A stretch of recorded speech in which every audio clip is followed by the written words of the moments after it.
Para la defensa de estas tres iniciativas, por el Grupo Parlamentario Popular, tiene la palabra el señor Tellado Filgueira por un tiempo de 10 minutos. Gracias, presidenta. Muy buenos días a todos. Después de esta lección de hipocresía socialista, yo quiero hacerle una aclaración al portavoz del PNV, al señor Legarda. Usted es un diputado veterano, yo acabo de llegar, soy un novato, esta es su cuarta legislatura. ¿Sabe usted que la fecha de esta Diputación Permanente no la hemos fijado nosotros, verdad? Sabe que la fecha de esta Diputación Permanente la ha fijado el Partido Socialista, la ha fijado la Presidencia de la Cámara.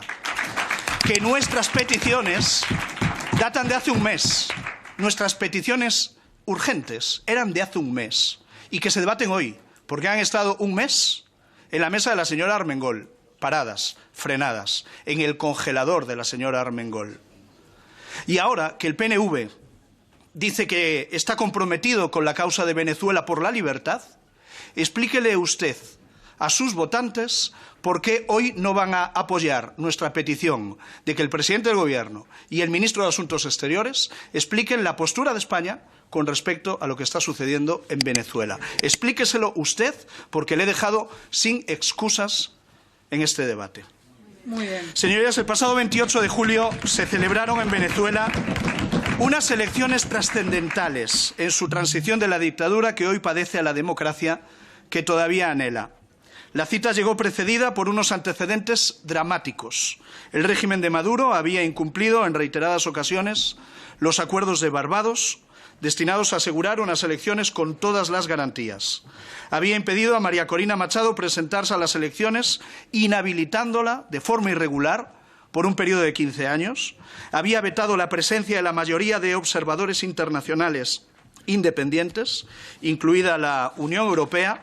Había boicoteado el voto de los más de 8 millones de venezolanos que residen forzosamente en el extranjero, fuera de su país, permitiendo votar solo a 69.211 ciudadanos de los 8 millones, menos de un 1%, y había atacado sin descanso a las fuerzas políticas opositoras, amenazando la libertad, la integridad física y la vida de muchos de sus líderes y militantes, e impidiendo que hiciera una campaña electoral en condiciones democráticas. A pesar de ello, el 28 de julio, el pueblo de Venezuela dejó el miedo en casa, salió masivamente a votar e impulsó el deseado cambio de régimen a golpe de papeleta.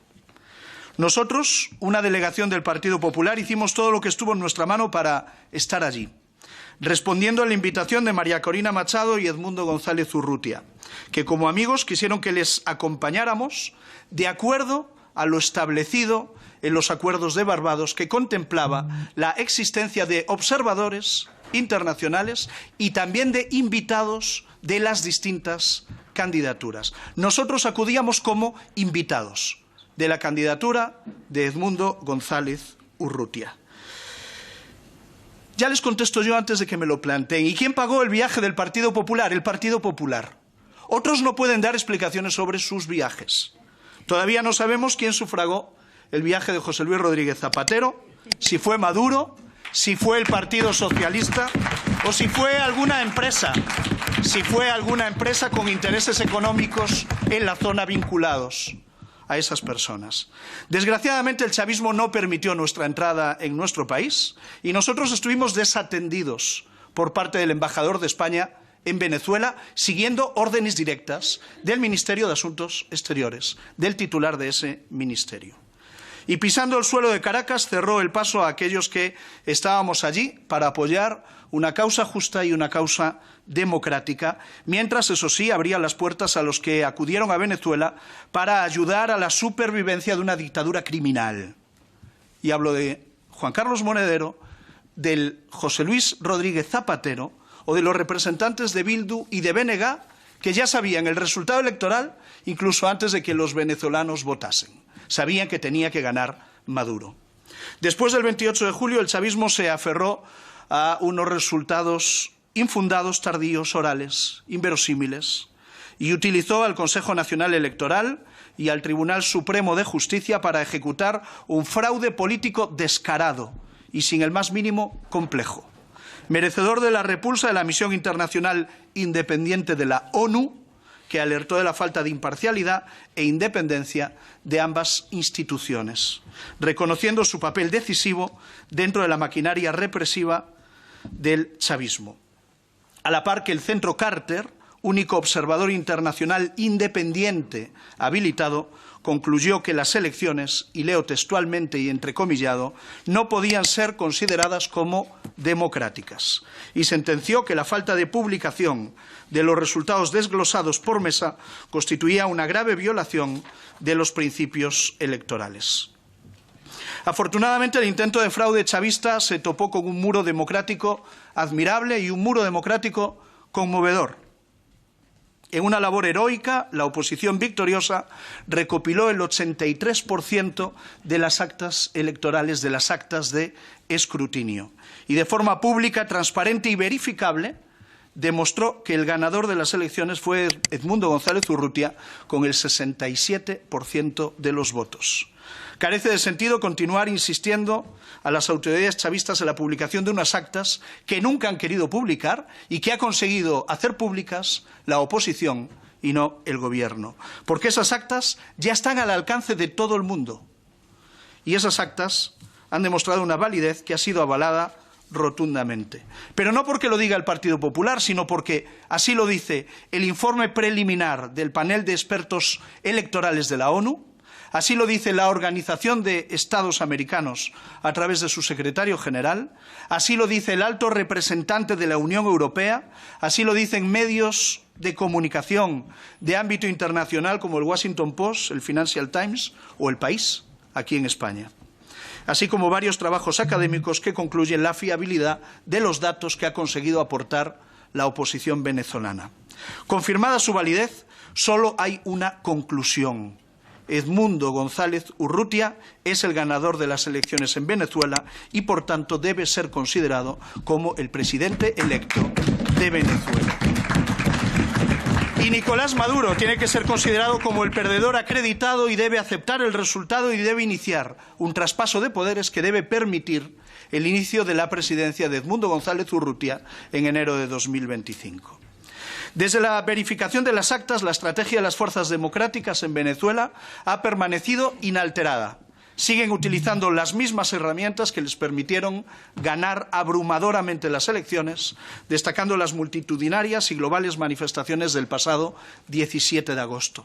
Yo aprovecho para apoyar en nombre del Partido Popular la que está convocada para el próximo 28 de julio, dentro de muy pocas horas. Y por su parte, el chavismo tampoco ha cambiado de estrategia. Sigue apoyándose en los arrestos, en las detenciones, los asesinatos y las violaciones de derechos y de libertades. Solo en las últimas semanas, lamento que se rían en las bancadas del Partido Socialista, solo en las últimas semanas se han producido más de 1.400 arrestos en Venezuela, les hace gracia, casi 30 asesinatos de personas inocentes según Foro Penal, acompañados de la reciente citación arbitraria de Edmundo González como investigado por la Fiscalía.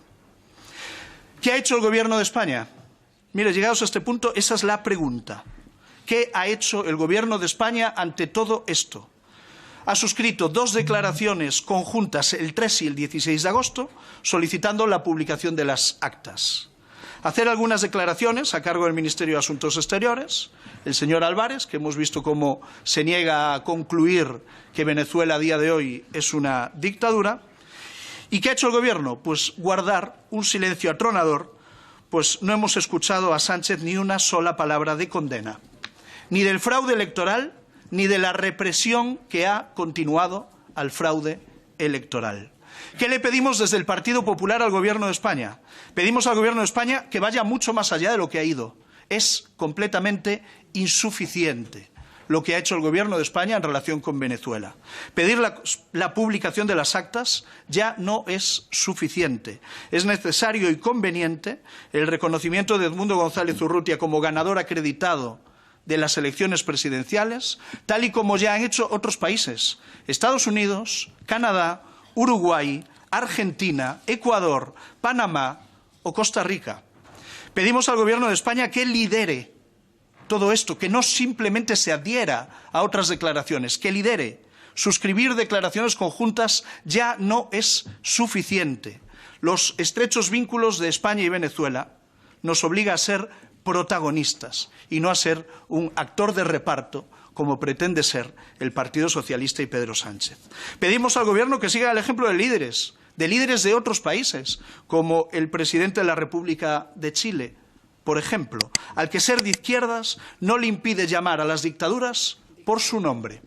Lamentablemente la izquierda en España, lamentablemente el Gobierno de España, lamentablemente Pedro Sánchez, parece que prefiere dictaduras de izquierdas antes que gobiernos democráticos de derechas.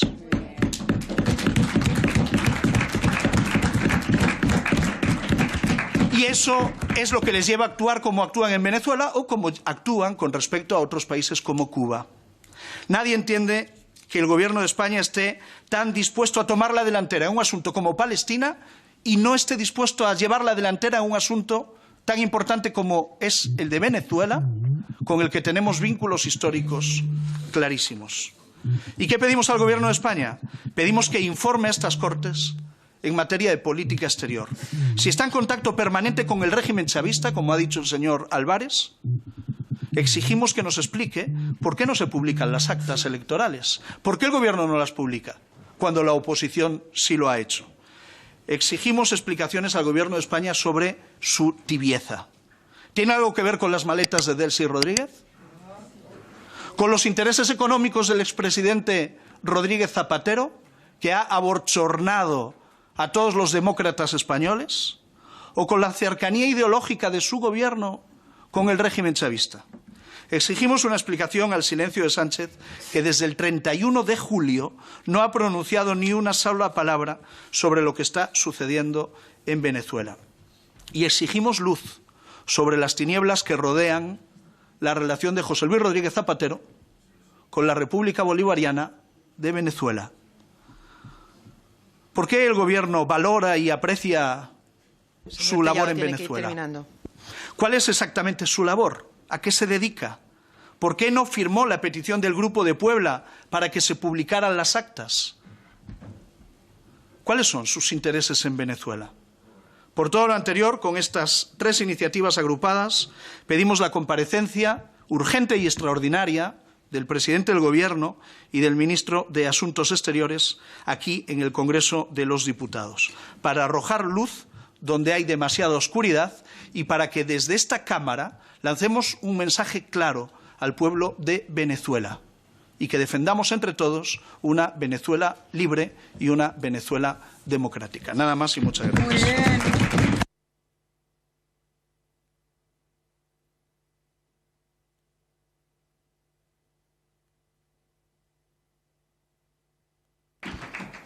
Muchas gracias, señor Tellado.